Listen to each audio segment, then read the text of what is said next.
জাতীয় সংসদ নির্বাচন সামনে রেখে এআই দিয়ে তৈরি ভুয়া ভিডিও, বিকৃত ছবি এবং মিথ্যা বক্তব্যে উত্তপ্ত হয়ে উঠেছে ভার্চুয়াল রাজনীতি।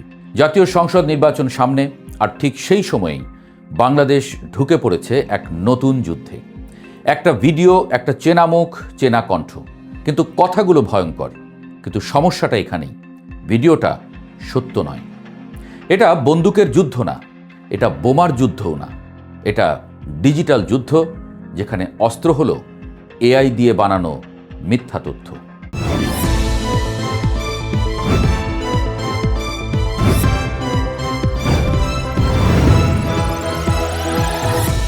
বর্তমান বিশ্বে কৃত্রিম বুদ্ধিমত্তা বা এআই যেন এক দ্বিমুখী তলোয়ার। একদিকে এটি মানুষের জীবনকে সহজ করছে, অন্যদিকে নিঃশব্দে জন্ম দিচ্ছে এক ভয়ঙ্কর সংকট, অপতথ্যের মহামারী। এই মহামারী কোনো জীবাণু দিয়ে নয়, ছড়াচ্ছে অ্যালগরিদম, কোড আর কৃত্রিম কণ্ঠস্বর দিয়ে। একসময় গুজব ছড়াতে হলে মানুষের প্রয়োজন হতো, এখন লাগে না। একটি ল্যাপটপ, কয়েকটি সফটওয়্যার আর একটু সময় যথেষ্ট।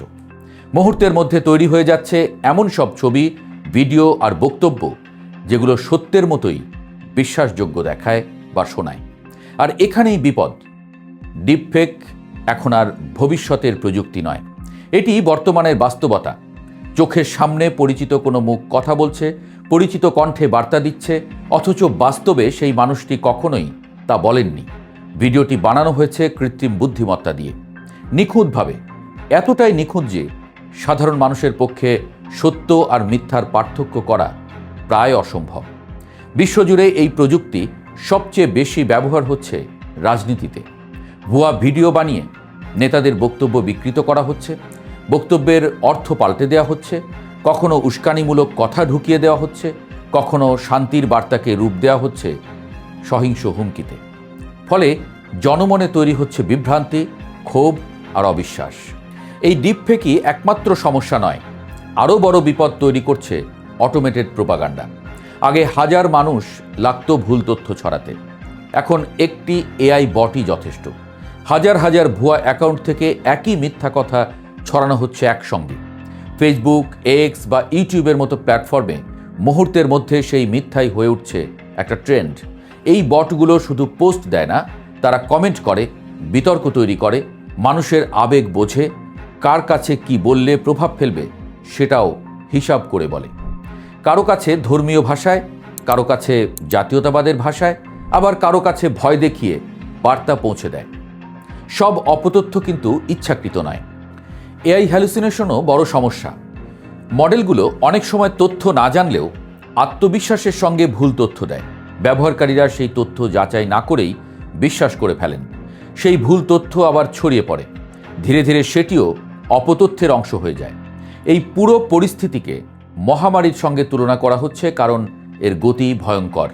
একটি ভুয়া ভিডিও কয়েক ঘন্টার মধ্যেই লাখো মানুষের কাছে পৌঁছে যাচ্ছে, থামানোর আগেই ক্ষতি হয়ে যাচ্ছে।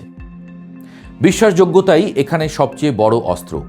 এআই দিয়ে তৈরি ছবি বা ভিডিও এতটাই বাস্তব যে মানুষ সন্দেহ করতেই ভুলে যাচ্ছে।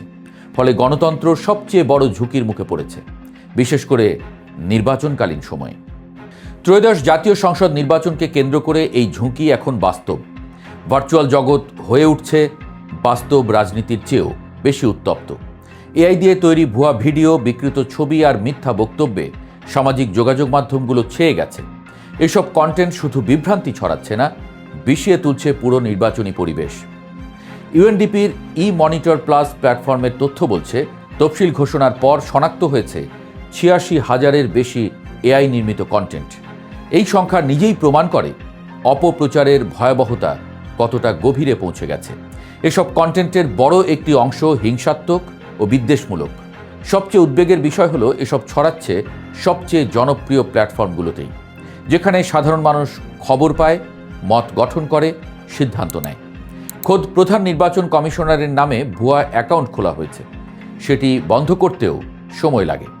এতে স্পষ্ট হয় কারিগরি সক্ষমতা আর দ্রুত প্রতিক্রিয়ার জায়গায় বড় ঘাটতি রয়েছে।